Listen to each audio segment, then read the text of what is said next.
In woodworking, there are various tips and tricks you can explore to further your knowledge. However, in my opinion, finding tips and tricks that are actually useful, then learning how to perform those tips and tricks using your tools, and then finding a project or a process where you can actually implement that tip, it's quite difficult. I believe it is far more effective to understand the principles and the fundamentals of any given process in woodworking. In this instance, coping saws, because understanding a process is far more effective than simply relying on memorization of some random tips and tricks you've picked up. This will allow you to work more efficiently, more safely, and of course more accurately as well. So with that in mind, let's get into principle number 1, which is selection. And by selection, I mean both the body of the tool and the blades that can come with it. Because honestly, I can't think of any other tool in woodworking that has as much of a variety of blade geometries and teeth counts as these things do. So we have got 3 saws here.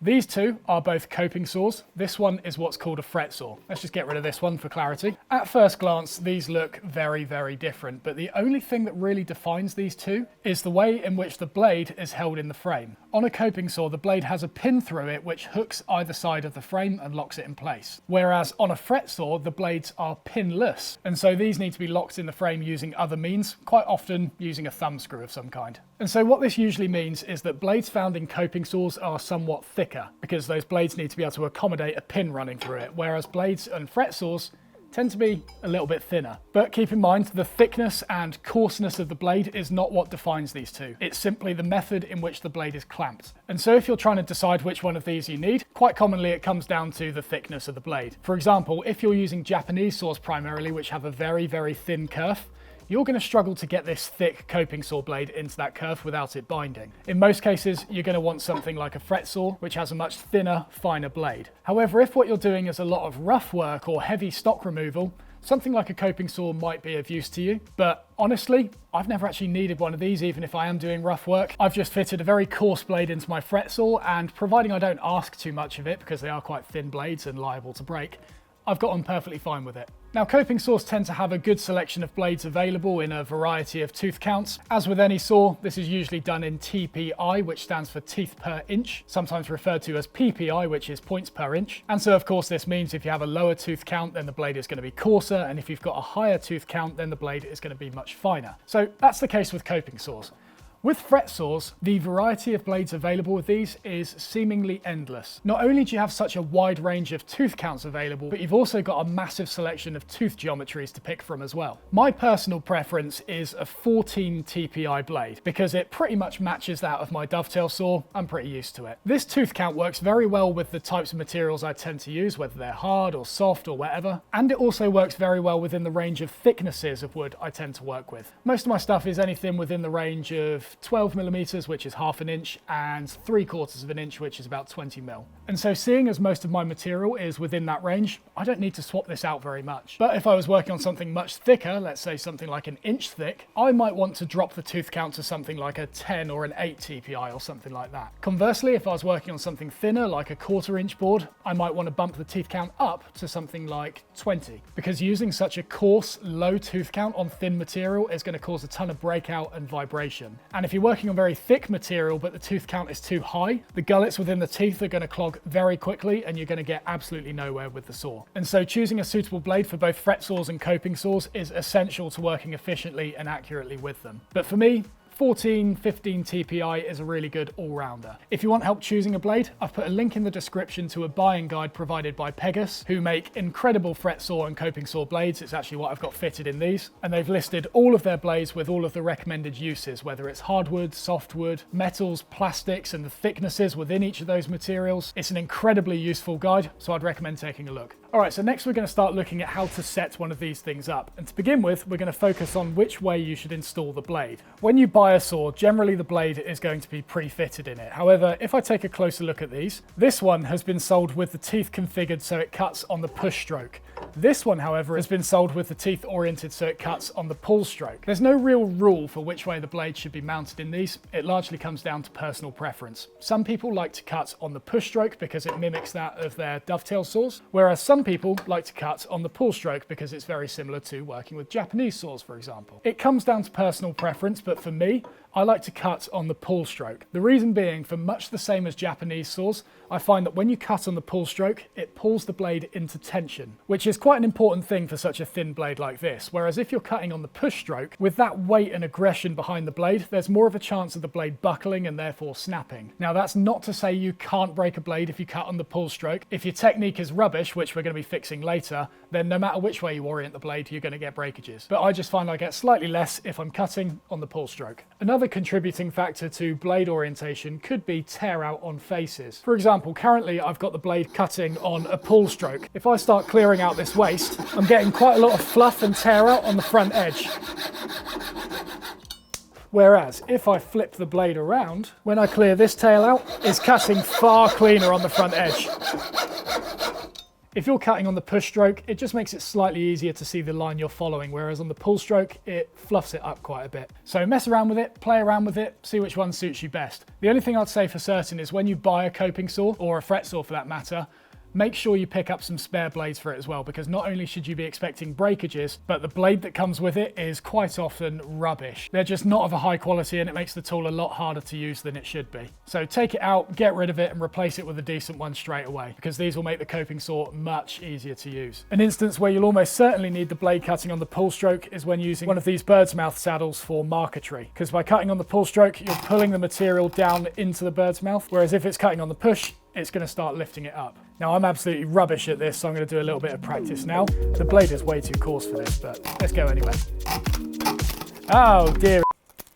Yeah, marquetry is not really my thing. Anyway, next we're going to start talking about tension. Detensioning is one of the main things that causes blade breakages in these. Even when the saw is binding the cut due to incorrect technique, it's not the fact that it's pinched in an area and you're pulling it that snaps the blade. It's the fact the blade slightly bends that causes blade breakages. For example, there's no way that you can pull this end to end and snap it, but as soon as you start bending it, it's going to create work hardening in an area that then causes it to break. And this is where the selection of the saw frame becomes important. For example, a saw with a rounder frame like this is not going to be able to hold its tension as well as something like this, which has a rectangular shaped frame. And so usually it's best to buy a frame with a rectangular section on it, such as this Bahco one, because it's going to be able to hold its tension slightly more than these cheaper models, which are just a round rod that's bent. And so I've put a few recommendations in the description below that includes this Bahco one and also an Eclipse model, which match that specification. But saying that, that's why models like this exist. This is a fret saw made by New Concepts, and it's got a truss-like frame on it that allows a lot of tension to be put on the blade. I mean, listen to this.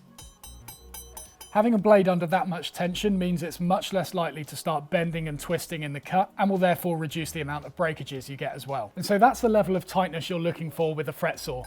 Something like that. It is possible to over tighten these to the point where the blade slips out, because it's only held in place by 2 grub screws at either end. And so being able to find that sweet spot is quite important. Whereas with a coping saw, you're not really able to over tighten it for a variety of reasons. The first one is you've got a finite amount of thread on this handle, which prevents it from going too far. The second one is this blade is so thick and secure in those pins, over tightening this will simply result in distorting the frame and pulling it in more. And so you're not really going to get any blade breakages from these as a result of over tightening. Now on coping saws, you've got these 2 little twisty mabobs here. If you loosen the handle, you can then spin those to angle the blade. This is very useful if you're cutting along a wide board and you need to provide clearance for the frame. In fact, some people will just install the blade permanently in this position. With my fret saw, on the other hand, this is made by New Concepts and it comes in a few different types. This one is the basic one. It's just got a simple screw tension and it's got a 5-inch frame. Models above this have lever tensioning on them, so you haven't got a screw with this, and some of them even have a swivel action on the blade, which allows you to set the cutting direction up in much the same way as this coping saw. This one does not have that. We have just got the basic model here. So what if I'm working on a wide board like this and I'm unable to get the fret saw round enough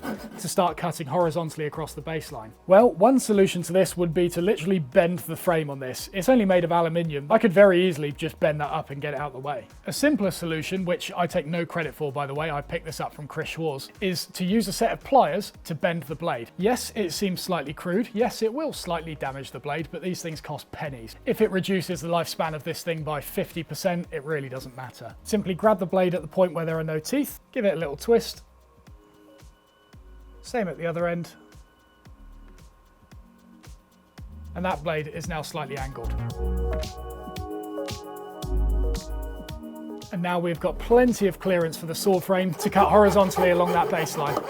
And so to summarize this section, the main thing you want to watch out for is making sure that you've got good tension on the blade. That's going to partially come down to the selection of the frame itself, making sure you're not picking a round rod like this, and instead opting for a rectangular frame or even something like this. And as I said before, if you orient the blade to cut in the pull stroke, that's going to be pulling the blade into tension. But as with anything in woodworking, we can talk about theory as much as we want.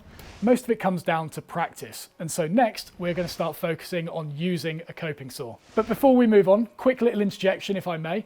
If you're enjoying this video, or any other video in this hand tool basics series for that matter, please consider supporting what I do by visiting mattesley.com/shop, where you can pick up merchandise, you can pick up digital plans, and also tools that I release in limited batches throughout the year. I thank you in advance for your support. So the first thing you want to make sure you do when using a coping saw is making sure your workpiece is fully supported. Vibration is a problem with dovetail saws like this because it can cause various inaccuracies. Coping saws and fret saws, on the other hand, if the workpiece is vibrating all over the place, not only is it going to be very difficult to see what you're doing, but it's also going to increase the likelihood of you getting kinks and bends in the blade, thus blade breakages. And so when working with coping saws and fret saws, or any saws for that matter, make sure the piece is nice and low in the vise and vibration has been minimized.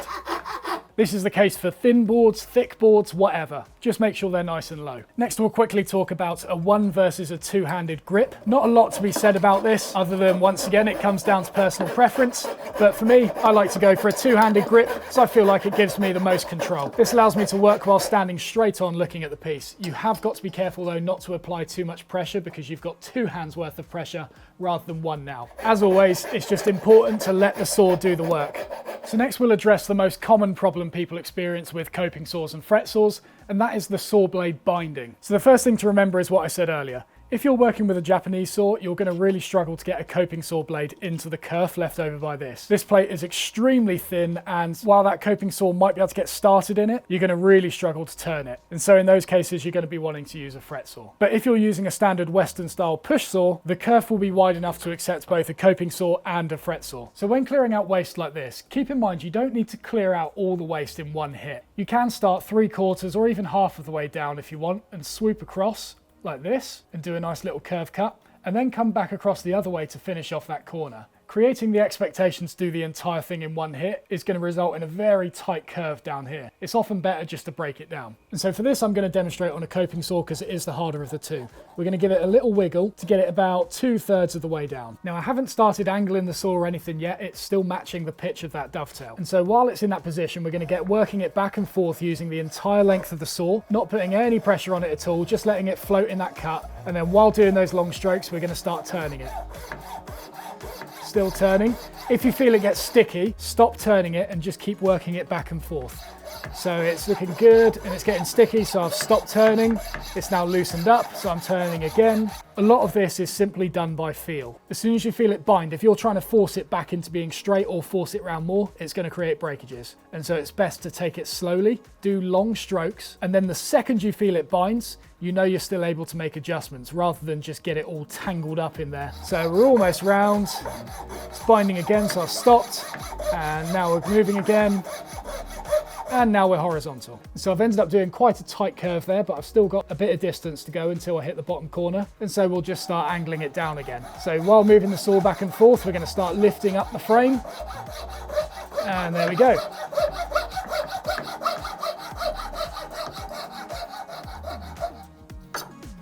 One, flip it around.